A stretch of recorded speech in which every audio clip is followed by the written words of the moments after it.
Liam Mateo.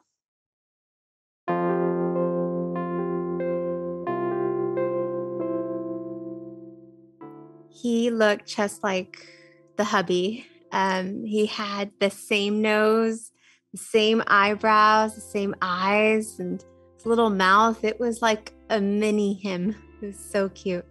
Welcome to Still a Part of Us, a place where moms and dads share the story of their child who was stillborn or who died in infancy. I'm Winter. And I'm Lee. We are grateful you joined us today. Please note that this is a story of loss and has triggers. Thanks to our lost parents who are willing to be vulnerable and share their children with us. If you're listening to this podcast, just know that on our YouTube channel there are pictures and videos that are related to the stories that are being shared. Subscribe and share it with a friend that might need it, and tell them to subscribe. Why? Because people need to know that even though our babies are no longer with us, they're still a part of us.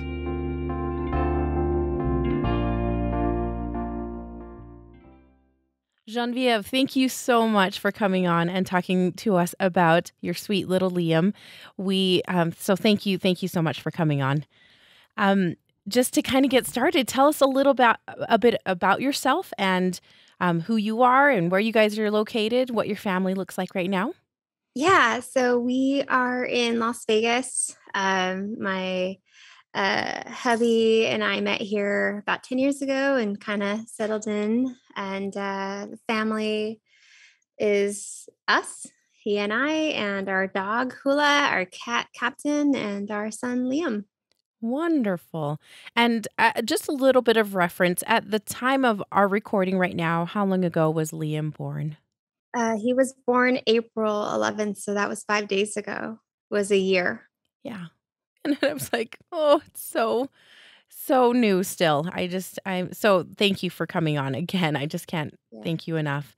And what do you and Rob like to do in your spare time? What kind of things float your boat and just make you happy? Well, in the pre-pandemic era, we traveled quite a bit. Awesome. We both really love traveling and exploring new places and eating new cuisines. And it was something we were really looking forward to sharing with Liam.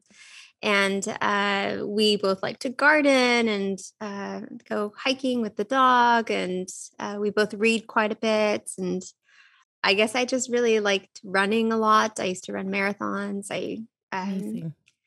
Yeah, so just small little things, I guess. You guys are so active and out there. Now, where's some place that you guys have just absolutely loved traveling to? Oh, that's a tough one. We've had many debates on this. I think we both agree on Turkey. I think we both really love Turkey and Greece. Yeah. I thought Peru was fabulous. He likes Ukraine a lot. He's there a lot for business. So, now with things going on in Ukraine, we're doing our best to donate when we can and support whenever we can. And that's amazing. He's got a lot of love for Ukraine. Yeah, I know. That's amazing. And I just think that the fact that you guys were like, we're ready to share it with Liam. And I good on you, because traveling with kids is, that's always good fun. So yeah. I had already prepped, a little board of like, okay, here are the tips for traveling with the baby. That's awesome. It's so great. Yeah. Well, wonderful. So it has been just a little over a year at the time of this recording. And you guys, I just want to make sure your family is from Las Vegas as well, in that area. No, our families are in Northern and Southern California. Okay. So like I shared, we met here and then kind of went out into the world, and we were together for 10 years. And then we came back to Vegas and got married here and settled here. And so I guess you can say what happens in Vegas pretty much follows you the rest of your life, because we met here, we live here, but we're kind of on our own out here. So that, makes some things difficult and some things easier. And, Okay. Yes, I'm sure we will definitely get into that. And so were you, so tell me a little bit about the pregnancy. Were you guys planning on getting pregnant, or was this a little bit of a surprise for you? Yeah, it was, I guess a mix of both, because we had planned very early on that we wouldn't have naturally born children. We had planned to either adopt or foster or do something different. Yeah, that was the plan. And, I think sometimes you get a little older and you see people with other experiences and you think to yourself, well, I want to give myself a shot. And I had experienced some challenges in my youth with my reproductive health. And so, I wanted at least to have the opportunity to see what would happen. Okay. And so I had a conversation with Rob about that, and we were both open to, seeing what happened. And we got pregnant in a couple of months, and I was so excited. I, felt in my gut, like, this is it. Like, this is going to work out. And I told Rob, and he was like, okay, are you sure? So I think it took him a minute to kind of, let it sink in that, like, yeah, this is actually happening. But, I studied women's reproductive health in school, so I'm very aware of the data and the numbers. And so, I was filled with joy, but very aware that's not a guarantee. A pregnancy is not a guarantee. Yeah, exactly. Yeah. Wow, that's a big deal that you were, because a lot of women do not have those statistics. Like, they are always completely blindsided. So, yeah, that's a little bit of, like, just awareness is really good, I think. So, yeah. I think what was surprising to me was, even with the awareness and with the data and research under my belt, that it was still just completely a shock. Yeah.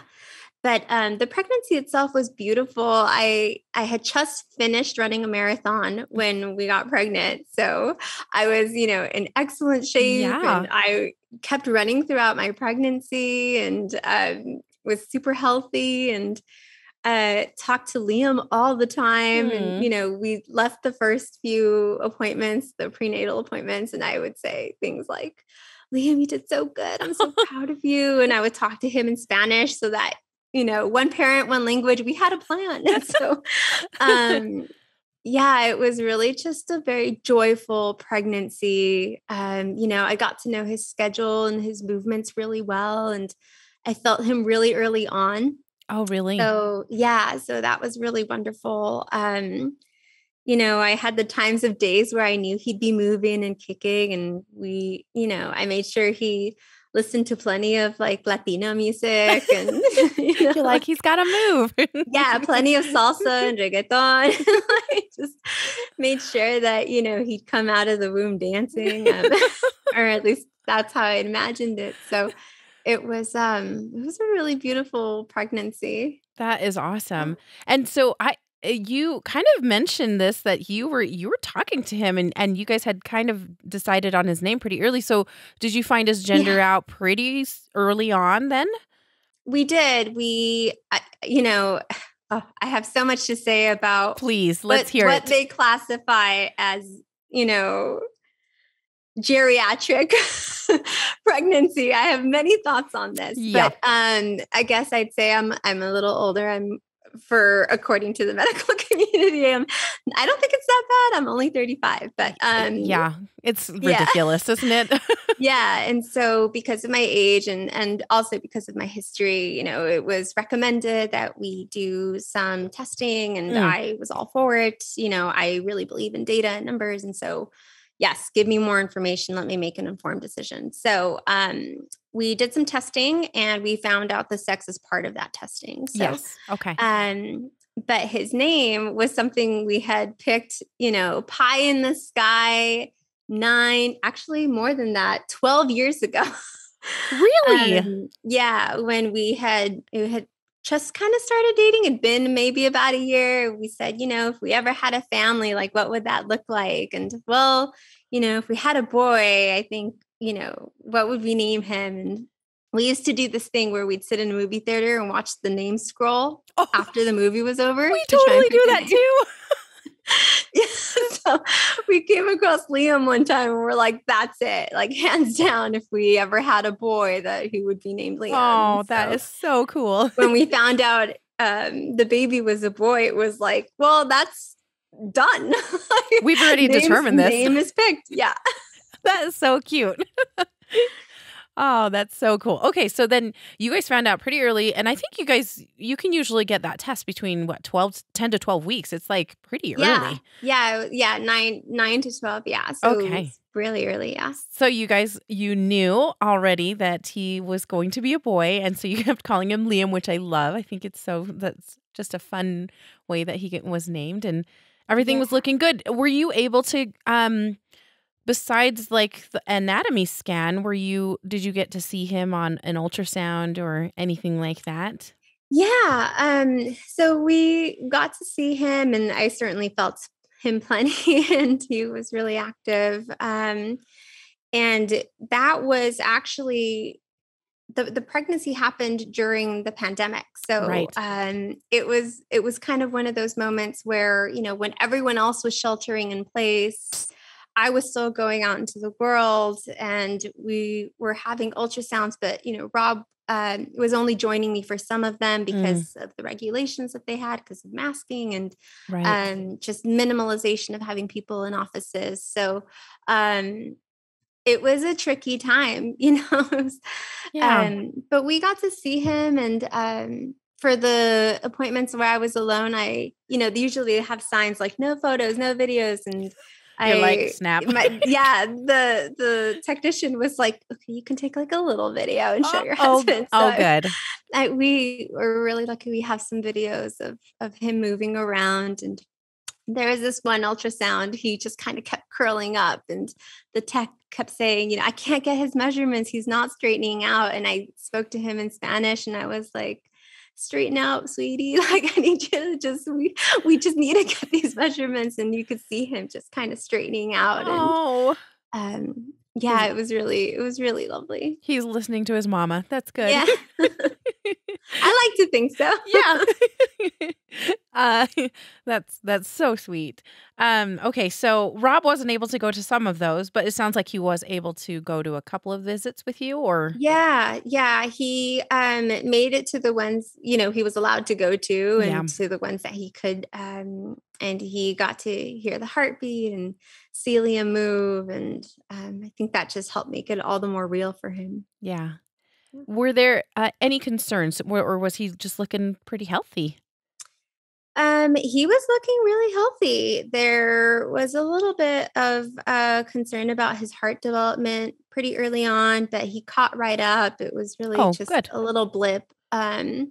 Other than that, like I said, I studied reproductive health. So I'm always like looking at these scans, like checking the fluid levels and checking, because I know what that means. Like if that means this. And so I felt pretty good about what I was seeing, and I felt pretty good about what the technicians were sharing. So he was pretty healthy the whole time. Oh, good. Up until our last scan, which was about 2 to 3 weeks before he was born. Okay. So everything was going, and you were feeling good too. Yeah, I felt great. I was still, like I said, I was still running, still eating well, still gardening, and just doing my thing. We even took a little trip up to Northern California and visited some family and stayed by the sea. And, we got to squeeze in a little trip, Corona style. I know, as best as you can.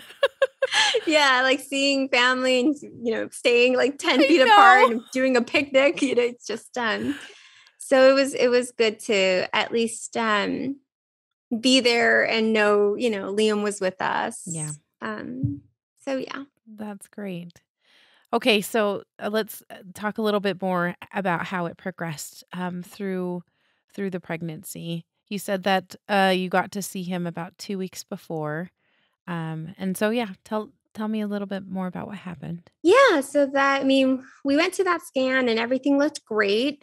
And which week were you on that scan? Yeah. So that's another thing. So, the medical community measures it by your menstruation date, right? So, I know when I was ovulating, and I know when we conceived, and I know that date was wrong that they were using. So, okay. On the medical chart, I was at that point about 22 weeks. Okay. I knew I was closer to 24 weeks. Gotcha. So, so that was the last scan we had. And then right after that, I mean, it was a normal weekend, Friday night, Rob and I usually do pizza and a movie at home, and we had pizza and a movie, and I felt a little tightness. And, when it's your first pregnancy, you're not sure what you're feeling. Mm-hmm. You're wondering. And like I said, even studying what I study, it's still kind of, when it's a first time, it's just questionable. Yeah. Well, and you've never experienced it. You've never felt it yourself. I mean, you can read about somebody's experience. You can read, but it's a totally different thing when you feel it yourself. So, yeah. Absolutely. So I definitely felt some pressure. And I remember telling Rob, it feels like I need a poop from the front. It's just like, that was the pressure and the sensation. Uh-huh. And, it was weird. So I sat down and, took the evening super chill and relaxed a bit. And then it went away, and that was it, and didn't give it another thought. Saturday morning, woke up, did a little gardening, and felt it again. And then I thought, okay, well, I'll just get off my feet and have some water, and sat on the couch and watched the longest movie on earth.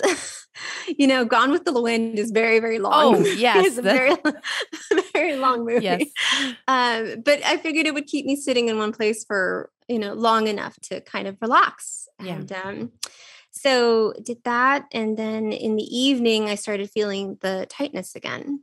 And so when you were watching the movie before, it kind of, the feeling kind of went away. It went away. Okay. Right. Okay. At this point, that was, chart wise, 24 weeks. Mm-hmm. And so it's one of those moments where you think to yourself in retrospect, like, what if I would have done something differently than what I did? Right. It's such a hard moment to think about. But I just kind of kept relaxing and kept drinking water and ate. And, they were so sporadic. These sensations were so sporadic. And of course they were Braxton Hicks. Mm-hmm. I thought to myself, they come in 30-second intervals, and then half an hour to an hour later again. And then, 5 minutes later, and then 36 minutes later, and they'd be 10 seconds long, and then 1 minute long, and then 2 seconds long. So it's just so sporadic. Yeah. It was really hard to concretely say, okay, this is labor. And it was also kind of hard to concretely say, okay, these are Braxton Hicks. So, so I just decided, okay, I'm just going to go to bed. I'm clearly not feeling well. I'm just going to go to bed. So went and laid down. By this time, it might've been 8:30, 9-ish or so. Mm-hmm.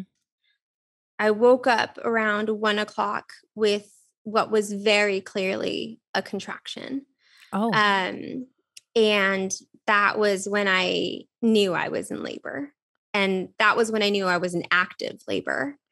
So I, classical signs of labor, went to the bathroom, thought I had to go to the bathroom, wasn't that, then felt like I needed to throw up. And then, my water broke right after that. So it was a progression that happened in about 10 minutes. Wow. Yeah. So it happened really, really fast. As soon as my water broke, Rob was already awake by this point. And I looked at him right in the eyes, and I said, we need to go. We need to go to the hospital. We live about 2 minutes from the closest hospital. We literally live down the street. Yeah. And so got in the car, threw on the first clothes I could, and headed to the hospital, and got out of the car, Went into the hospital. I feel like I was shouting. I'm in labor. I'm 24, 25 weeks. I was expecting people to rush at me to come save my baby.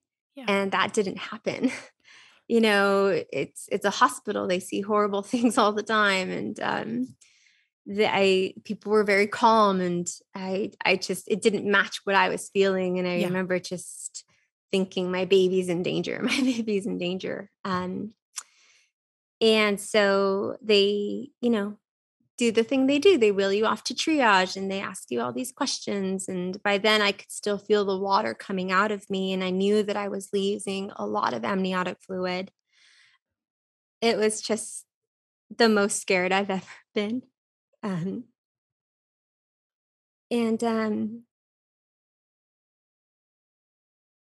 Sorry, there's just, that night was so horrible. There's so much drama. There's so much trauma to process. So when I was in triage, they saw that I was in labor. I was already 4 centimeters dilated. And they talked to us about our options. And we determined that the best alternative would be to try to keep me pregnant, to try to keep Liam inside. And so, here comes the onslaught of magnesium and steroids. And I can't remember what the other drug was they gave me, but it was 3 of them. And I'm sure you've heard, and I've heard other mothers talk about this, when they give you magnesium, your skin is on fire. Yeah. So I felt like I was on fire. And at that point, it must have been around 2. So it all happened so fast. Yeah. And so we stayed in that situation for a little while. I was still contracting. I was still in active labor, and the contractions by then were very much getting closer and closer, and were very predictable. And so it got to the point, sorry. Were you dilated? Were you still dilating? Like you were at 4 when you came in? Yeah. Was it still progressing? Yeah, it was progressing the whole time. So by the time I felt the contractions were back to back, they checked me, and I was about 8 centimeters then. Oh, wow. And then the nurse was keeping an eye on Liam's heart, and they were checking on him. And when we first came in, it was the first thing I said, I want to see him. I want to see him, because I couldn't really feel him. Yeah. Because of all the loss of water. And he was still moving. He was still active. They had a strong heartbeat, and they were like, okay, he's lost, the backwater. Well, actually he's lost the front waters, but he's got backwater. So he's still got some in there. So when, fast forward and my contractions were back to back, I couldn't see him anymore. They had taken the ultrasound machines away, and they had the sound machine on his heart, so I could hear his heartbeat. Yeah. And for the fetal monitoring, and I could hear, like normal labor, it'll, heartbeat will go down during a contraction, come back up, and it'll go down and come back up. But his weren't coming back up. And so I looked at the nurse when I noticed it, because I'm, of course, hyper aware and listening to everything. Yeah. And the nurse looked at me, and it's just one of those looks you never forget, Yeah. It's when you both know things are really bad. And so she called the OB, and the OB came in and let us know that they needed to take him out. And she took one look at me and said, "Stop pushing." And I, in active labor, your body's going to do what your body needs to do. And if Liam needed out, then my body was going to try to get him out. Yeah. And I just remember thinking, like, I'm not pushing. I'm not doing anything. Yeah. So they wheeled us into the operating room, and I could feel him giving some really strong kicks. And I feel now that was him just wanting out. And that kills me. So they rolled us into the operating room, and there was a lot of screaming and a lot of shouting, and it was an emergency cesarean, of course. So, the NICU team flew down, and it was so loud. It was so loud, and there was so much chaos in the room, and people were just kind of running around. And I remember they put the drape up, and that was the last I saw. And so I had to kind of, like, I remember thinking, I can't move, I can't see, I can't do anything. All I have is hearing. All I can do is listen. And so I remember thinking, okay, you need to be very mindful about what you're hearing, just in case something happens, or I don't know. I guess that's just maternal instinct, right? Yeah. What can I do? Well, I can hear. And when they took him out, I just remember the overwhelming silence.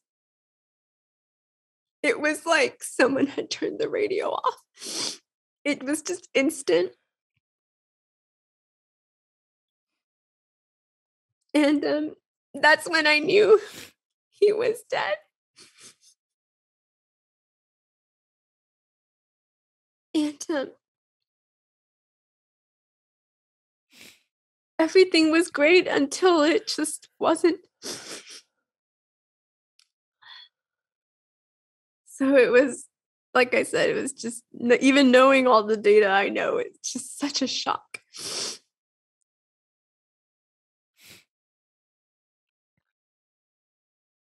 So they worked on him, tried to get him breathing. And I remember that was about 30 minutes. They worked on him for about 30 minutes. And I just remember when they pulled him out, it was such there was so much desperation in the room. And it was such a violent sensation for me. I could feel the pulling and the tugging in a very intense way. So it's just, I think that impressed on me how bad things were.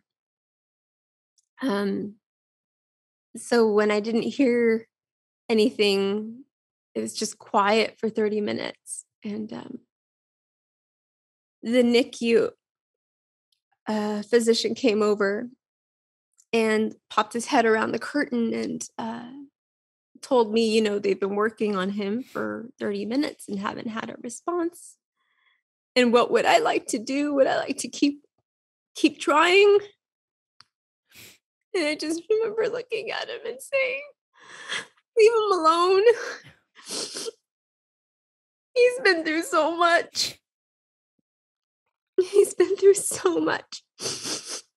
I just want you to leave my son alone. And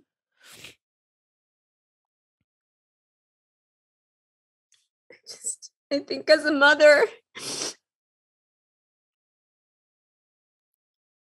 you want the best for your kid. You want the best for your baby. And I just didn't want him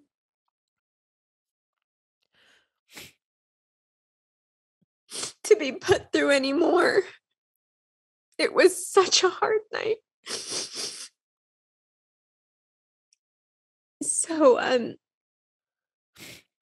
So everyone, once I said that, the NICU team left and then closed me up, and Rob was in the room the whole time with me. It just, oh, that was another thing. I remember I couldn't see anything, right? So I just kept looking at Rob and he was looking at me.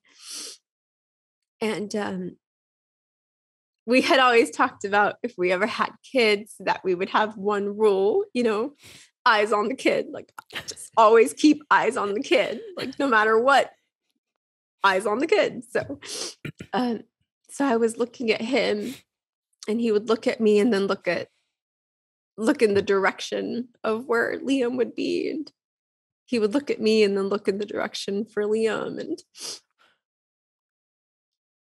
And when he saw Liam, I remember Rob looked at me and was like, I saw a foot. And I just remember thinking, I know those feet. I know those feet so well. I'm glad he got to see him at least some.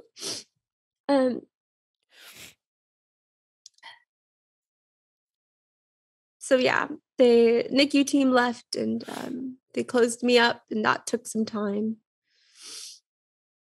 And then everyone cleared out of the room except Rob and I and Liam and a nurse.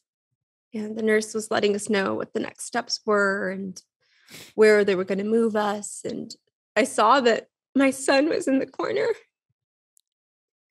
And I asked what was going to happen. Where is he going to go? And the nurse said, oh, someone will come collect him.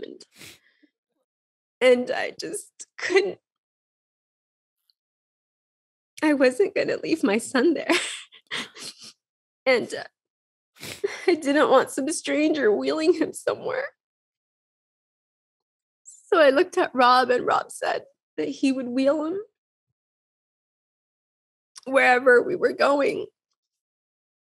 And so they took us to a recovery room for observation, and Liam came with us. And I've heard so many merciful, supporting acts of kindness from other women from your podcast. And I'm so glad they had those experiences, but I didn't. And the hospital we were at was, although down the street, not compassionate. And so we were in the recovery room, and it was just us. It was just us.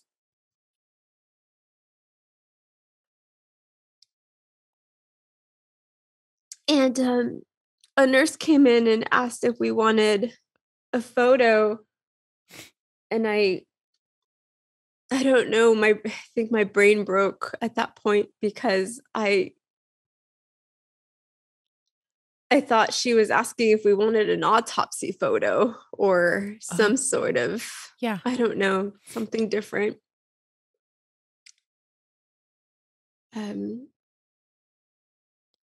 We got footprints at that point. He got measured, and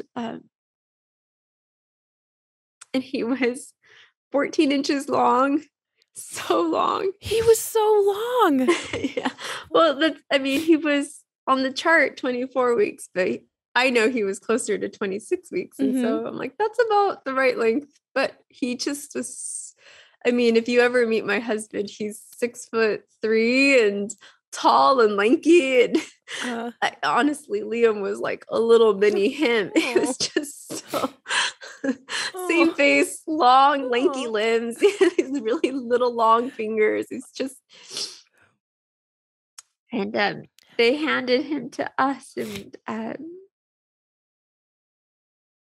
remember thinking to myself, I just want to see my son. So I unwrapped him, and I just absorbed him and looked at him and memorized his little face and his little hands and his little belly and his little feet. I spent so much time just staring at his feet. And he was done. I remember thinking, I remember just being kind of surprised. Again, the data, it's like you read these things, but it's just so different when they're in your arms. And it seemed like the only thing he was really missing was fat. He's so skinny. But he was just so freaking cute, and I just couldn't believe how much adoration and love and heartbreak I was feeling all at once. And so they told us they were going to move us to another room to recover for the rest of our stay, because it was an emergency cesarean, and so there was a lot of things they had to keep an eye on.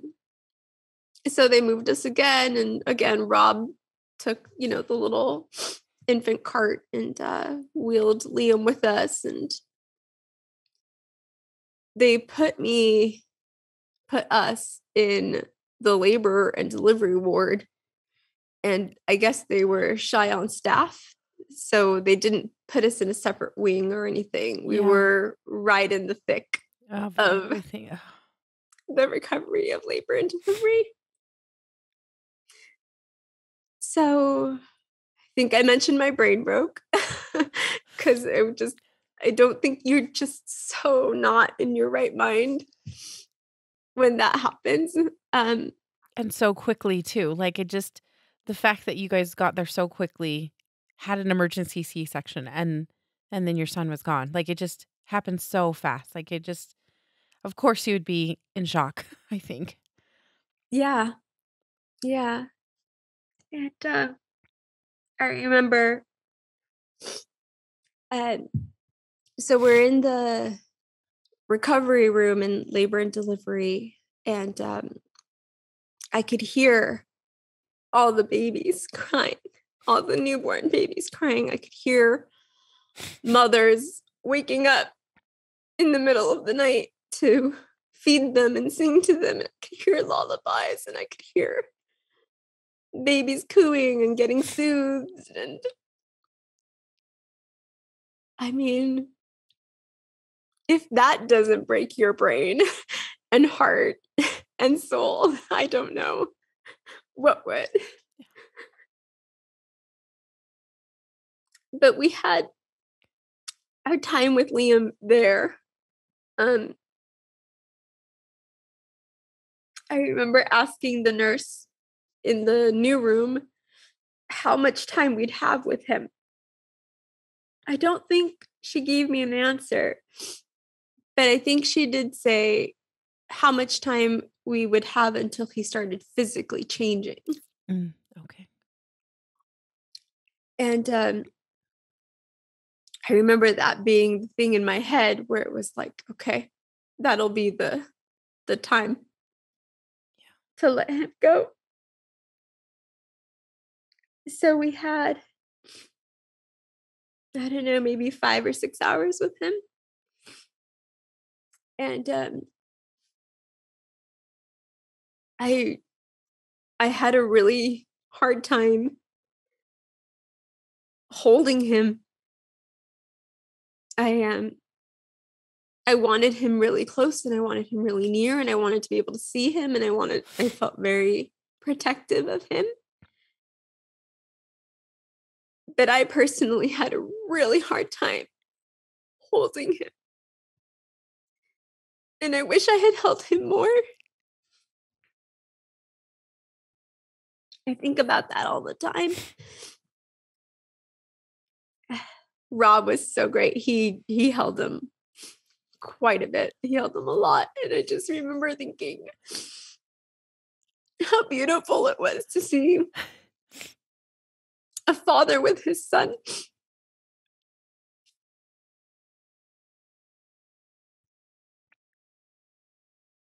And, when you're in those circumstances and you're kind of on your own, and it's coronavirus and no one's visiting and hospitals aren't letting anyone. It was just so, I don't know how else to say it other than we just felt so on our own. Yeah. And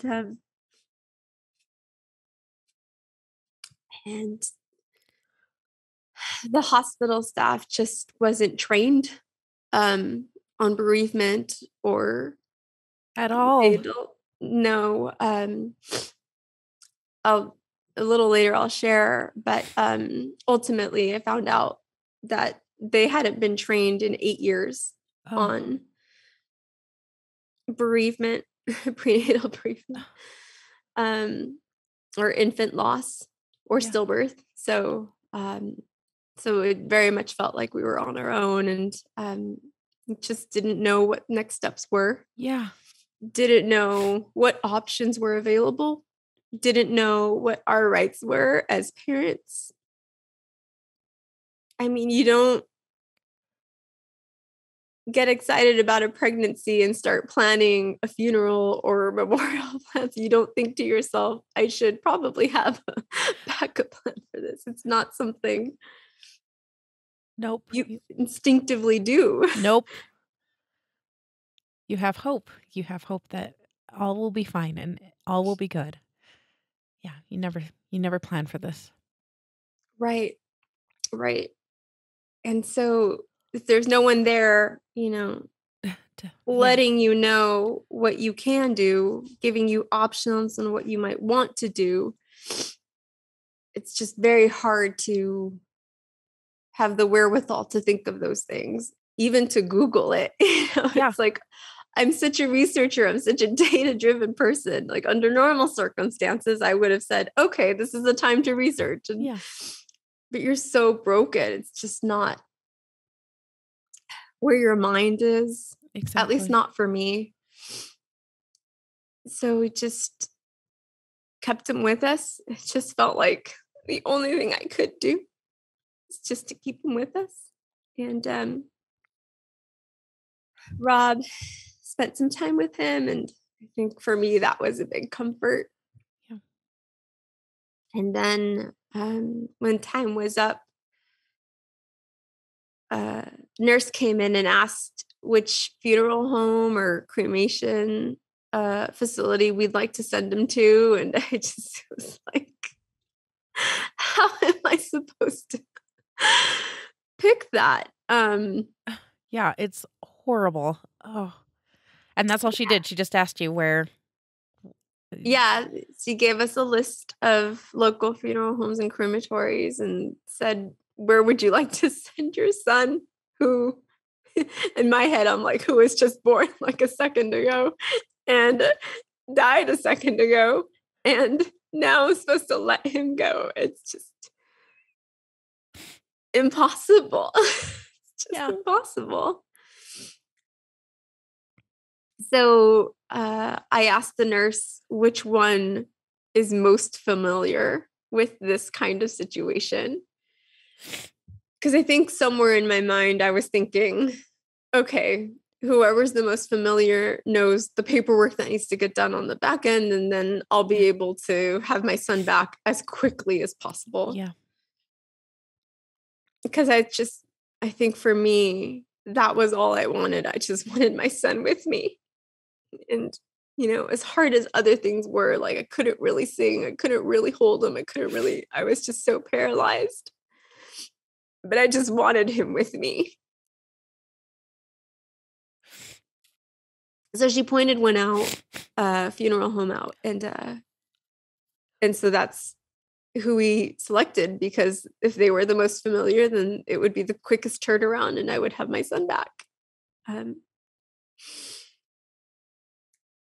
So that was the hospital recovery part, I guess. After that, they called the funeral home. They came and got him, and it was really indelicate. I mean, I saw them wrap him and take him. And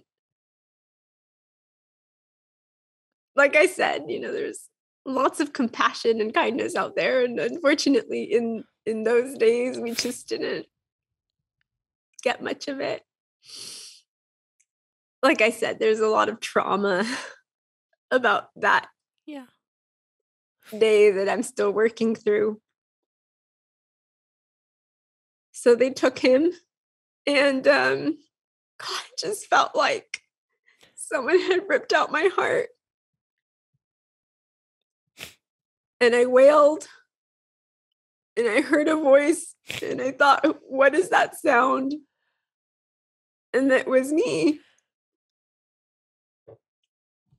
And it was a horrible soundtrack at the hospital because you'd hear wailing, and then you'd hear babies crying, and then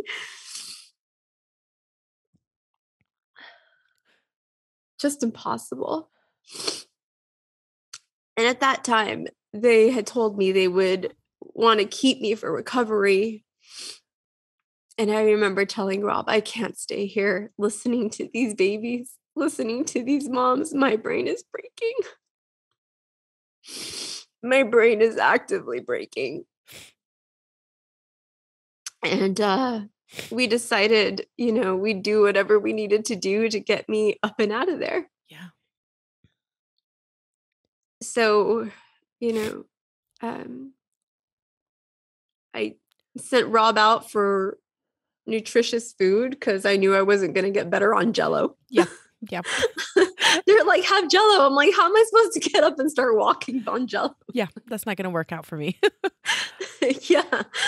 So I sent him out for food and walked as soon as I could and tried to tick off all the boxes they made me tick off, and got released from the hospital less than 24 hours later. Oh my goodness. You just had an emergency C-section. Yeah. I think it was, like I said, one of those things where I couldn't stay in that room. No. I just couldn't do it.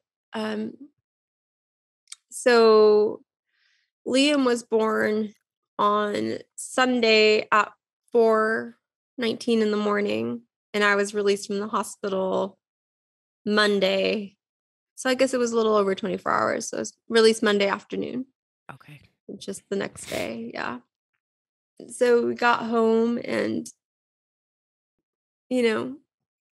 come home to a crib set up and baby space set up. And I had the brilliant idea of setting a little nursery nook in our bedroom, in our master bedroom. So it would be easy to get up in the middle of the night and feed him, and I wouldn't have to go very far. And so everything was in our master bedroom. Just walking into that room, it's just a unique kind of shattering.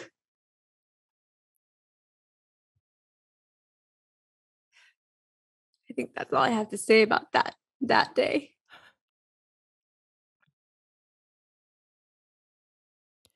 Geneviève, did you call your family? Did you guys call your families while you were in the hospital? I couldn't do very much. I didn't even think about calling my family. For starters, they're in Southern California. Right. My best friend lives in Denver. My other best friend lives in Holland.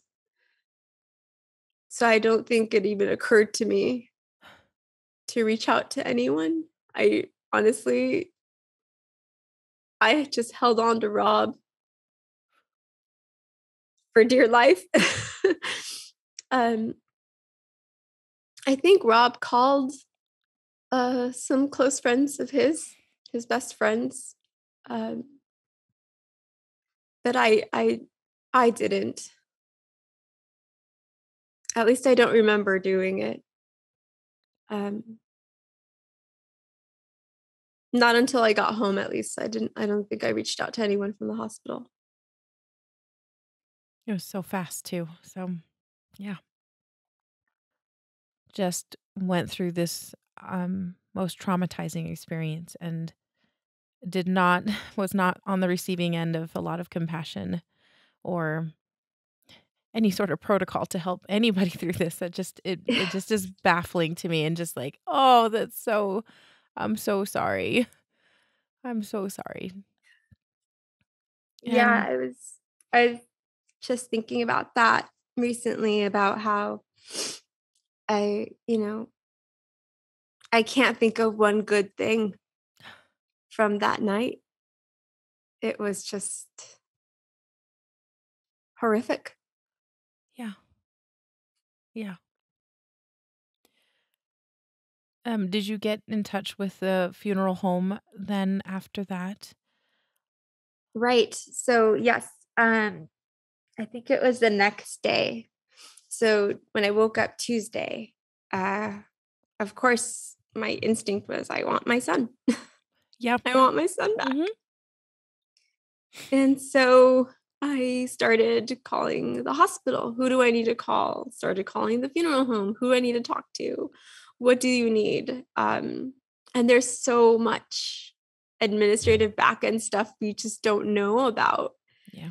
And so just calling around took me a couple of hours just to figure out what needed to happen and who needs to get what sent where. And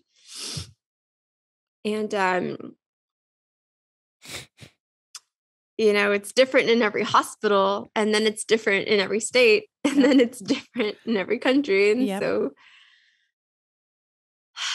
there's no instructional, this is how you get the remains of your child back. Yeah. So I called the funeral home. We set up an appointment, and I had Rod drive me there the following day to complete paperwork. And we did that, and we decided on cremation. We picked an urn, and Rob picked a really beautiful little one. And I remember looking at it and thinking, is he going to fit in that? Because it's so small.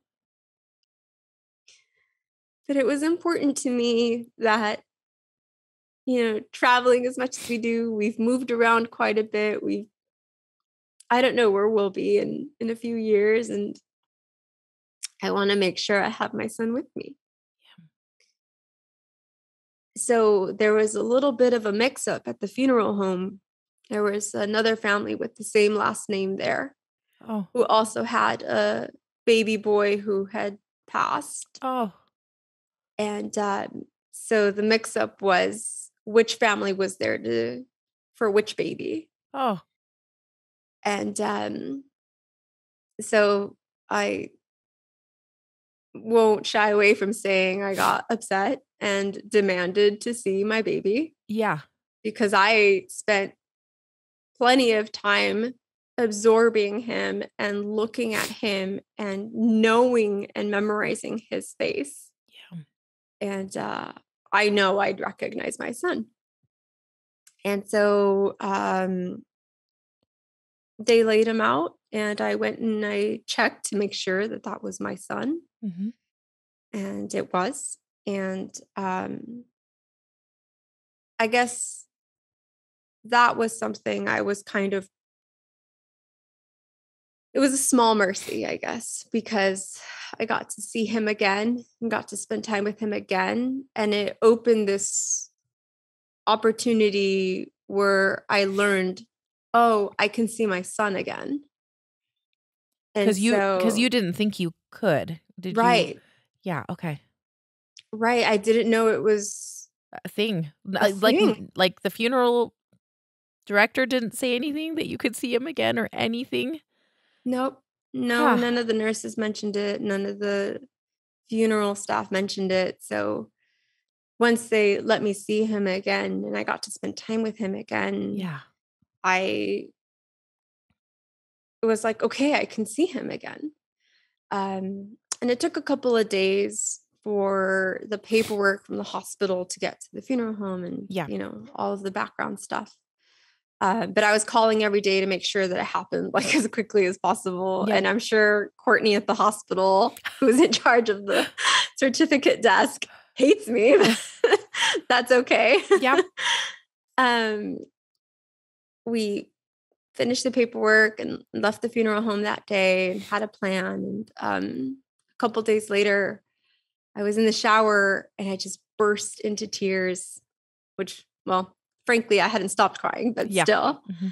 And I just couldn't believe that never gave my son anything. He was in a funeral home. Just, it's just a horrible thing to think about when your son passes away. Where are they? What are they? I mean, so I had bought a swaddle.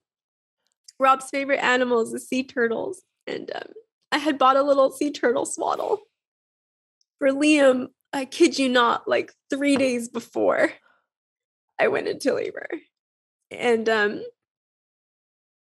I told Rob, I want to see my son. I need to swaddle my son. And he said, okay.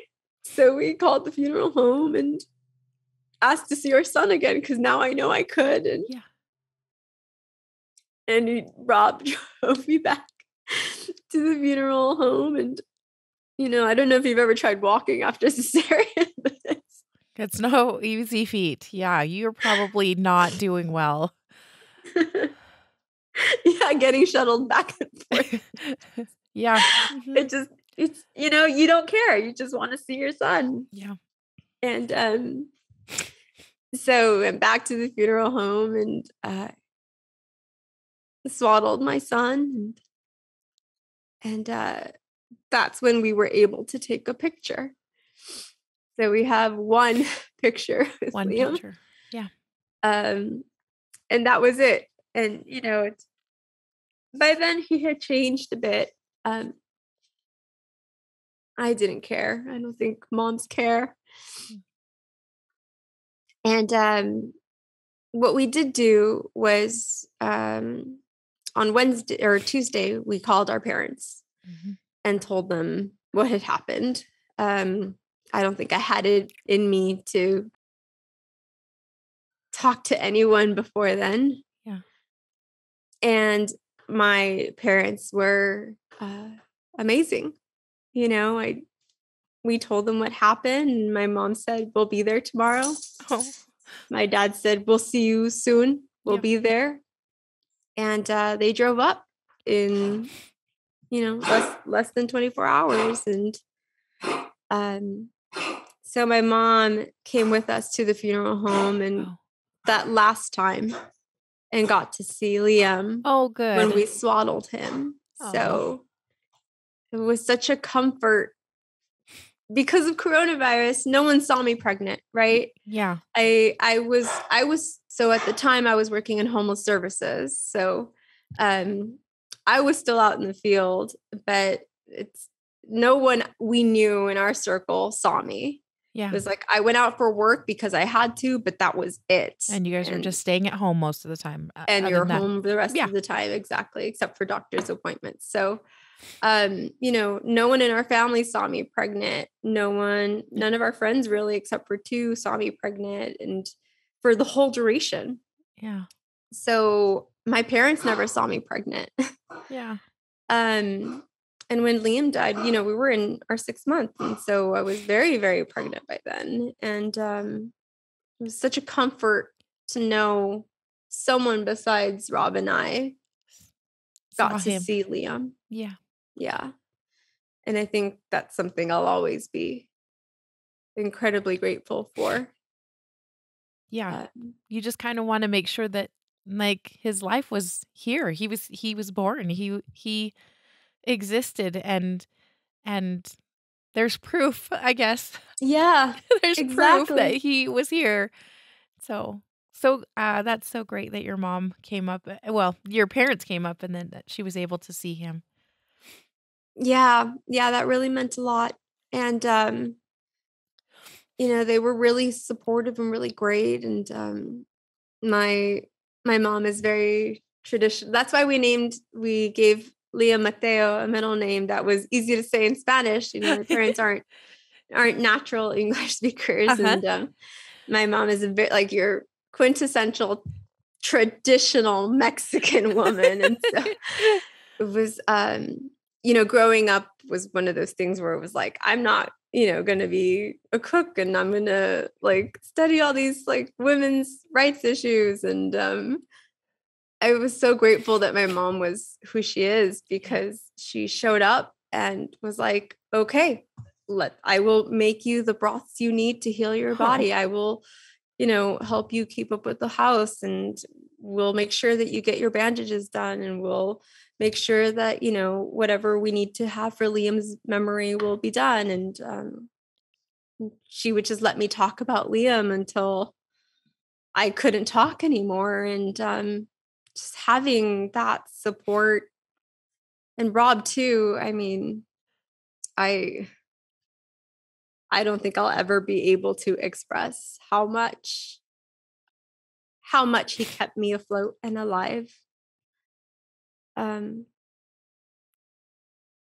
mean, those middle of the night moments where you just hold on to each other. It's just, there are no words for that kind of support. Yeah. And I had midwives as well at the time who had seen Liam's pregnancy progress. And I called them, and they were incredible. They, offered to go to the funeral home and take more prints. They, read Liam's report from the night of to make sure that everything, that could have been done was done. And they called me right after and were like, we heard Liam pass. Are you okay? What's happening? Like, just, do you need us to come check on you? And I think having that the hospital wasn't great, but having a medical team Yes. that humanized me and my son Yes. was just another big part of being able to survive that. Yeah. Yeah, validating your experience. Like, it really does sound like the hospital really failed you guys in the sense that they didn't even, it just didn't feel like they were acknowledging that you are just going through something so horrible and terrible and traumatizing. And they just were like, okay. And so to have that, your other team take care of you. Yeah, that's exactly it. So, Yeah. and, it was really wonderful the first time they called and said, we heard about Liam, and just having someone use his name. Yeah. Yes.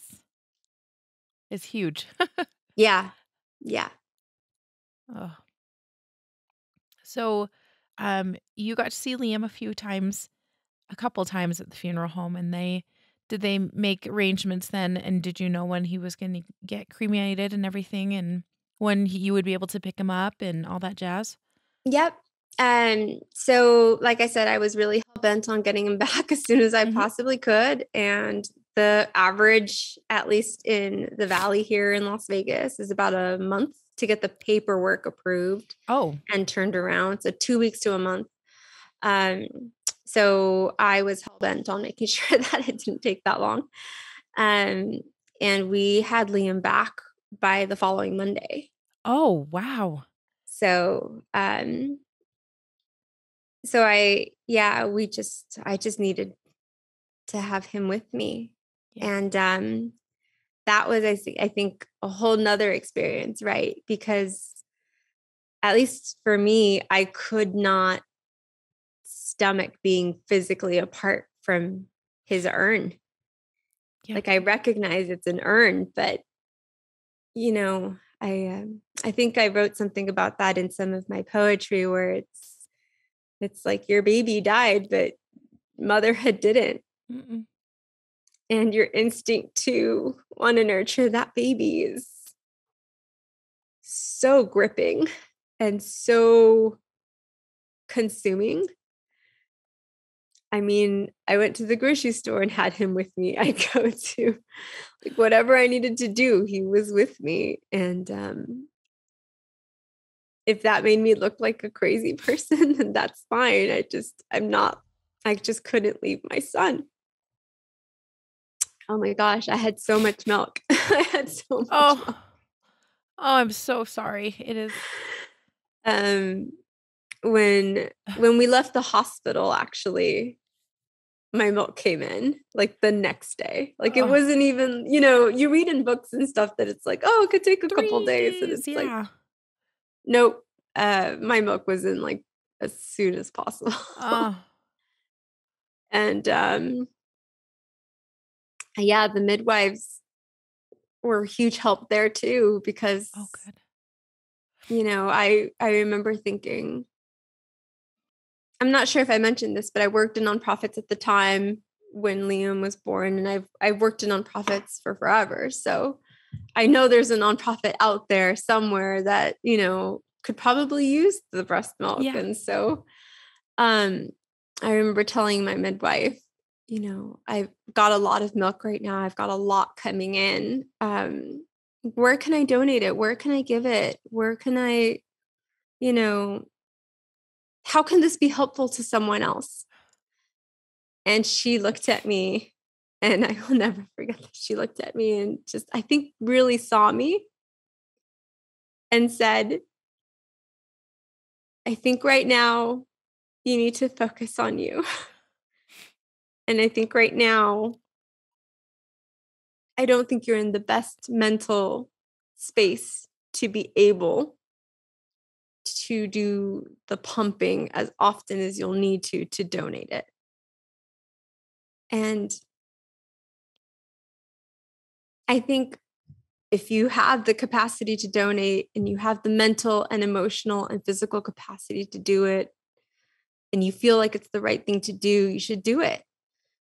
But I was so driven by just my instinct of working in nonprofits and working in service to just give without really recognizing how much of a toll it would take on you. Right. Emotionally and physically. I mean, that's a lot. Yeah. So having someone to say, I get where you're coming from. Your intention is good, but let's put you back together first. That was incredibly helpful. So she gave me some tips on how to stop the milk and what I could eat and what I could do, and how to freeze a sports bra, and so many tips. Holy crap, that stuff is cold. Yeah. And I don't know if you've ever smelled warm cabbage after it's been frozen. Yes, I've done that before. That's what I did too. Yeah. And it's not great. Not the best smell. I was like, I'm sorry. I smell like a Russian babushka. It's a horrible, but yeah. Yeah. I know people are going to be like, I can't believe they're laughing about this. I was like, but you get to this point where you're like, I can't believe I'm doing this because you've just gone through the most horrible experience. And yeah. I really believe, I think it's the safety and caring of the community that gives you that little inch of space to be able to laugh and say, this was like the worst ever. The worst ever. Yeah. But yeah, so that was the recovery, and that's how we got him back home. And at the hospital they let us keep his blankets, and good. We got his little wristband, and just any little proof we could have that he was our son. And in the state of Nevada, they don't issue certificates of birth resulting in stillbirth. Oh, they don't? No. I didn't know that. Oh. No. Vegas is not the best, most compassionate or kind space to go through this kind of trauma. But there's a lot of work to be done here, and I hope some of my efforts in the past and future can make an adjustment to that. So Geneviève, it was so nice to hear about your little Liam. A couple of last questions. Did you guys end up doing any sort of memorial, or tell me about that? Yeah. So coronavirus. Yes. We did not have any gatherings or anything like that. And I suppose having everyone kind of far away was a bit of a factor also. But what we did do was we asked our closest friends and family to write a letter to Liam or a note to Liam, something to him, just expressing what Liam would have, what he was and what he might have been to them. Yeah. And they mailed them in, and we got a little memento box that we had personalized for Liam. And we put the letters in the box, and we put, all of his sonogram scans and protected them with like the special protection screens and put all of that in the box. And we said we would open it on his, what do you even call it? His birthday, his anniversary, his year mark. So on the 11th of this month, we opened the box and sat Liam's urn with us and read all the beautiful, loving words that his family and,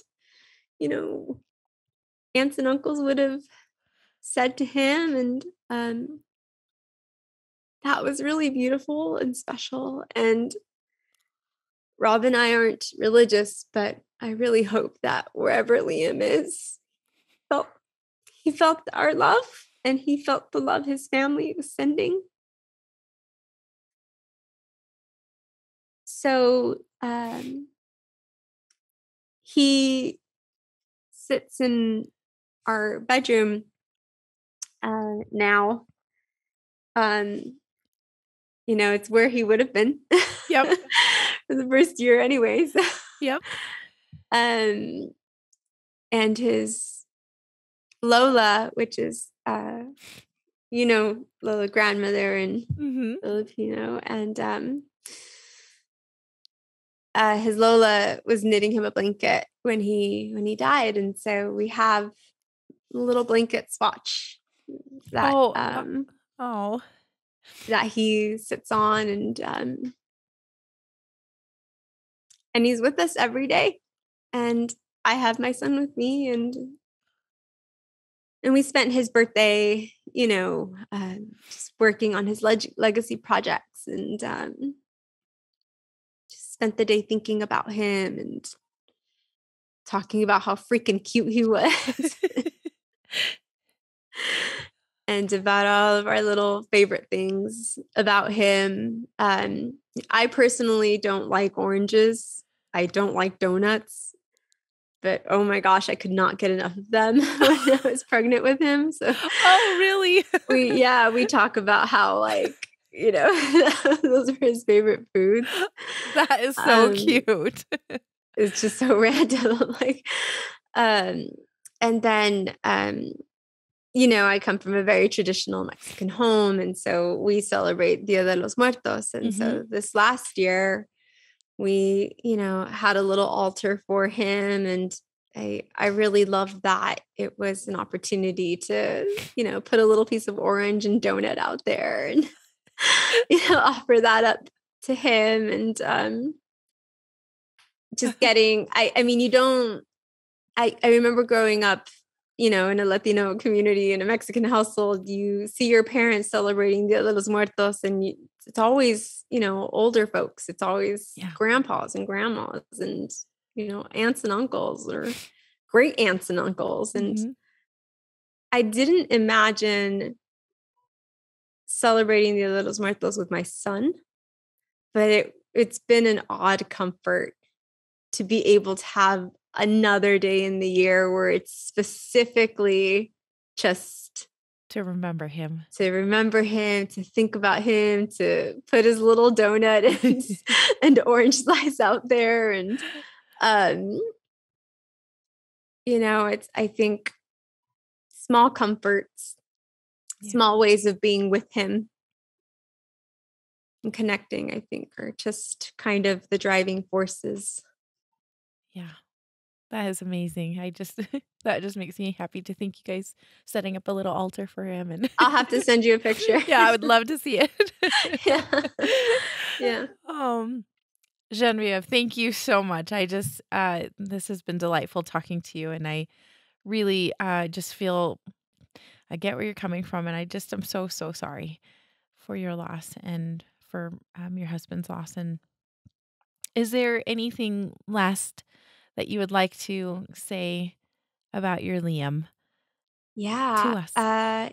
He taught me what motherhood and love is.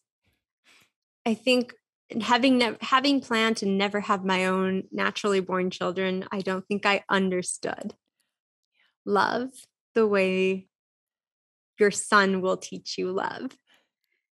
And he was such an incredible joy and such a beautiful little one to be with all the time, having him in my pregnancy and getting to feel him, getting to know him.